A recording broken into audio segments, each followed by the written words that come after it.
Aleksandrowicz, braty i siostry.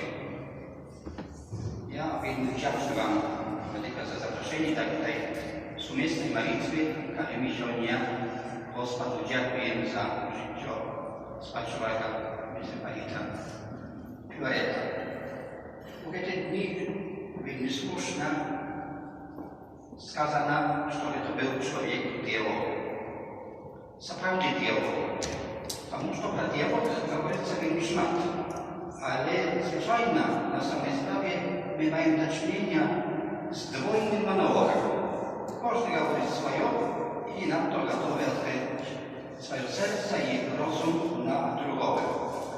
Metropolit Filaret był zaprawdy człowiekiem dialoga u moich sprzeczach z nim i u Białorusi zamierzy. To było można zawsze nie tylko patrzeć, czuć, ale i przeżyć. Ja w этой вечер хочу сказать только один эпизод. Достатково дороги, это был 2006 год. Ушел после смерти Яна другого. Я участвовал в визите митрополита у Бары, у санктуариуме Świętego Mikołaja Myrligijskiego, jakoga moszczy tam już 19 lutego na zaproszenie arcybiskupa katolickiego Bary.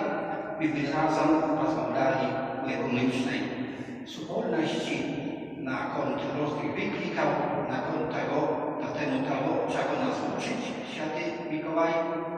Następny dzień byli rana, Watykan Filaret służył boską liturgię na moszczach Świętego Mikołaja, narodu było nie szmat i paśla my mogli chwilę jeszcze rozmawiać. I on skazał słowa, jakie mnie zostali veľmi głęboko w serce. Skazał, wiesz, tu, przy moszczach Świętego Mikołaja, my jak hierarchia, musimy nauczyć się być odważnymi w służbie drugiemu człowieku.